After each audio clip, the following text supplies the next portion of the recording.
থেকে আমি এতিম হয়ে গেছি। সবারই সন্তান আছে, যার বাপ থাকে না, তার কেউ থাকে না, তারা এতিম হয়ে যায়। তুমি যদি কারো ছেলেকে এতিম বানায় থাকো, তোমার ছেলেকে আল্লাহ এতিম বানায় রাস্তায় ভিক্ষা করায় ছাড়বেন। তুমি যদি কারো বাপকে মাকে কাঁদায় থাকো, আল্লাহ রাব্বুল আলামিন তোমার মা বাপকে কাঁদাবেন।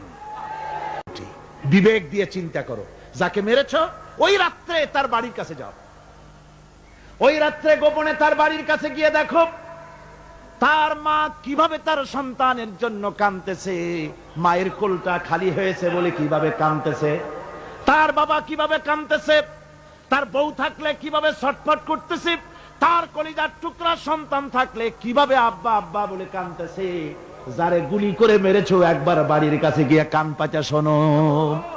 মনে রাখো যুবক, সন্ত্রাসীরা শুনে রাখো, অস্ত্র দিয়া মানুষকে যারা মেরেছো, আল্লাহর কসম করে বলি যেভাবে মেরেছো ওইভাবে তোমাকেও নিহত হতে হবে, কোনো সন্দেহ নাই।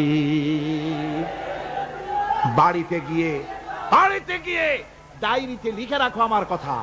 থামুন, বাড়িতে গিয়ে ডায়েরিতে লিখে রাখুন, ডায়েরিতে লিখে রাখো, যদি তুমি কাউকে হত্যা করে তার বউকে যদি বিধবা বানায় থাকো, তোমার বউ বিধবা হবেই, কোনো সন্দেহ নাই। তুমি যদি কারো ছেলেকে এতিম বানায় থাকো, তোমার ছেলেকে আল্লাহ এতিম বানায় রাস্তায় ভিক্ষা করায় ছাড়বেন। তুমি যদি কারো বাপকে মাকে কাঁদায় থাকো, আল্লাহ রাব্বুল আলামিন তোমার মা বাপকে কাঁদাবেন। তুমি যদি বেয়নটের খোঁচা দিয়া, ড্যাগারের খোঁচা দিয়া একটা মানুষকে যদি বুক ফেড়ে থাকো, তোমার বুকটা ঝাঁঝরা করে দেওয়ার মতো অস্ত্র আল্লাহ তৈরি করে রেখেছে।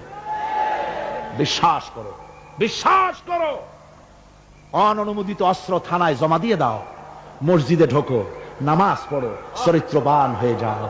তোমাদের প্রতি আমার উদাত্ত দাওয়াত, আমার বুক ভরা দরদ। তোমাদের বিরুদ্ধে আমাদের কোনো বিদ্বেষ নাই, হিংসা নাই, আছে কলিজা বড় দরদ। দেখতে পাচ্ছি জাহান্নামের দিকে যাচ্ছ, এর পথটা কোন দিকের পথ? যারা বলেন কোথার পথ? ওই নেতাদের পিছনে আর চলো না, তওবা করো। ওই নেতাদের পিছনে আর যাবে না যারা তোমাদেরকে টাকা দেয় আর অস্ত্র দেয়, যারা তোমাদেরকে মদ দেয় আর নারী দেয়, ওদের পেছনে আর চলবে না। ওয়াদা করো। যুবকরা কি পারবে ওয়াদা করতে? ওই সব নেতাদের পিছনে জীবনে আর যাবে না, ওয়াদা করতে পারো? হাত উঁচু করে দেখাও যুবকেরা।